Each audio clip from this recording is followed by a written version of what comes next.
안녕하십니까. 오산인 포커스의 신동성입니다.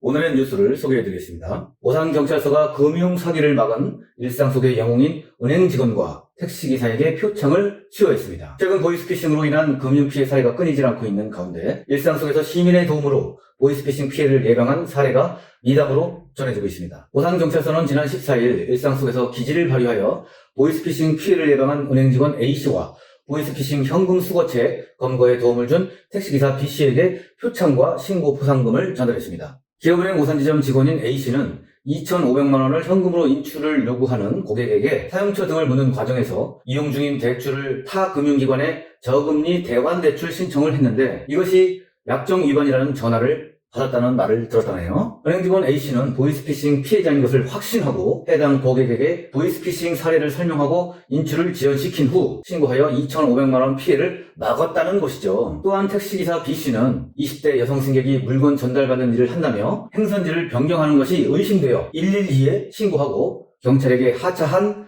승객의 위치를 알려주어 대출 사기 피해자로부터 현금 2,413만 원을 전달받은 보이스피싱 수거책을 검거할 수 있도록 도움을 주었다고 합니다. 이처럼 택시기사 B씨의 발빠른 대처로 피해금 2,413만 원을 보이스피싱 수거책에게 압수를 했고요. 피해자에게 돌려줄 수 있었다고 합니다. 이에 택시기사 B씨 표창 수여식에 참석한 경기도 개인택시 운송 사업조합 이사장과 오산조합장 그리고 화성조합장은 보이스피싱 피해를 예방할 수 있도록 수법 및 사례를 도내 개인택시 기사들에게 홍보하겠다고 말했습니다. 오산경찰서 장영철 서장은 코로나19 정부 지원금으로 저금리 대출을 해준다며 어려운 상황에 처한 사람들을 이용한 보이스피싱이 늘어나고 있고 그 수법이 다양화되고 있다고 합니다. 바쁜 일상 속에서 세심한 관심과 노력으로 보이스피싱 예방 및 검거에 도움을 주신 시민들에게 감사를 드리며 시민이 안전하게 생활할 수 있는 오산시가 될 수 있도록 더욱 노력하겠다고 말했습니다. 한편 오산경찰서는 대출을 해주겠다고 하면서 금융기관 악성 애플리케이션을 설치하게 하는 경우가 있는데 앱을 설치하게 되면 그 즉시 좀비 폰으로 된답니다. 피해자의 모든 전화를 보이스피싱범들이 가로채는 수법이 기승하고 있다며 시민들의 각별한 주의를 당부했네요. 이야, 어쩐지 요즘 휴대폰 문자로 은행을 사칭하고선 대출을 다 해주겠다는 안내 문자가 쉬지 않고 오늘 오고 있는데 그 또한 보이스피싱 범죄로 의심을 해야 되지 않을까요? 여러분들도 각별히 조심해야 되겠습니다.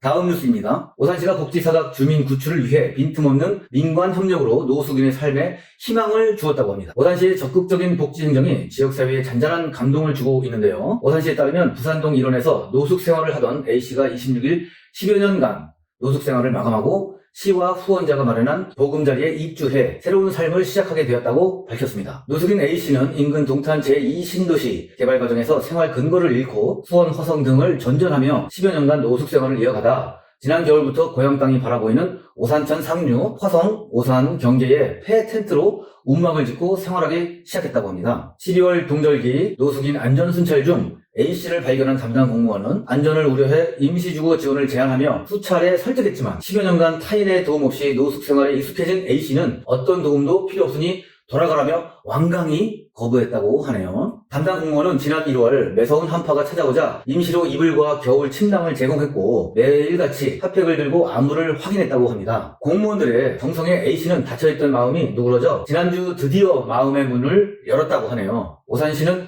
관련 부서와 기관 간 연계 협력 시스템을 가동해 희망복지과 생활보장팀, 복지서비스팀, 관할 중앙동 행정복지센터, 민간기관 등 나서서 지원 예방을 모색했다고 합니다. 시 담당 공무원이 A씨와 동행해 증명사진 촬영, 주민등록증 재발급 신청, 거주 불명등록 해제, 전입신고, 통장 개설, 긴급지원 및 국민기초 신청까지 일사천리로 진행했다고 합니다. 시 복지서비스팀은 새 거주지 임차료와 목욕비를 지원하고 중앙동 행정복지센터에서 이불세트 및 가재도구, 속옷세트를 지원했다고 하네요. 노숙인이던 A씨의 딱한 사정을 전해들은 지역사회 독지가 K씨가 주거지 보증금 100만 원을 쾌척했고 오산시 명예사회복지사로 활동 중인 P씨가 입주 전 이동 목욕차 지원과 이발봉사를 실시했다고 합니다. 복지사각지대에 머물던 주민 1명을 지원하기 위해 민관협력으로 시청 행정복지센터 후원자 장기요양기관까지 지역사회의 역량이 모두 동원된 셈이지요. 그 덕분에 10여 년간 수원, 화성, 오산 일대를 떠돌던 A씨는 오산시에서 노숙 생활을 마감하게 되었습니다. 새 보금자리에 들어서면서 한동안 먹먹해 하던 A씨는 사실 그동안 노숙 생활이 너무 힘들었다며 생각지도 못했던 도움을 준 오산시와 많은 분들께 감사한다고 눈시울을 붉혔다네요. 시 관계자는 A씨가 오랜 노숙생활로 도어락 작동법이나 세탁기 사용법도 몰랐다고 합니다. 기본적인 작동법조차 잘 몰라 반복해서 가르쳐주고 있다라며 일상생활이 충분히 익숙해질 때까지 지속적으로 관리 지원할 것이라고 밝혔습니다. 한편 오산시는 보건복지부에서 전국 지방자치단체를 대상으로 실시하는 지역복지행정 수준이 매우 높은 곳으로 정평이 나 있습니다. 오늘의 뉴스 소개 여기까지 하겠습니다. 오산인 포커스는 시민들의 알 권리를 위해 지역 내 주요 뉴스들을 온라인과 SNS를 통해서 보도하고 있으며 유튜브 채널 오산인 포커스 TV로 방송하고 있습니다. 유튜브에 오셔가지고 오산인 포커스 TV로 오셔서 구독과 좋아요 꼭 부탁드리겠습니다. 감사합니다.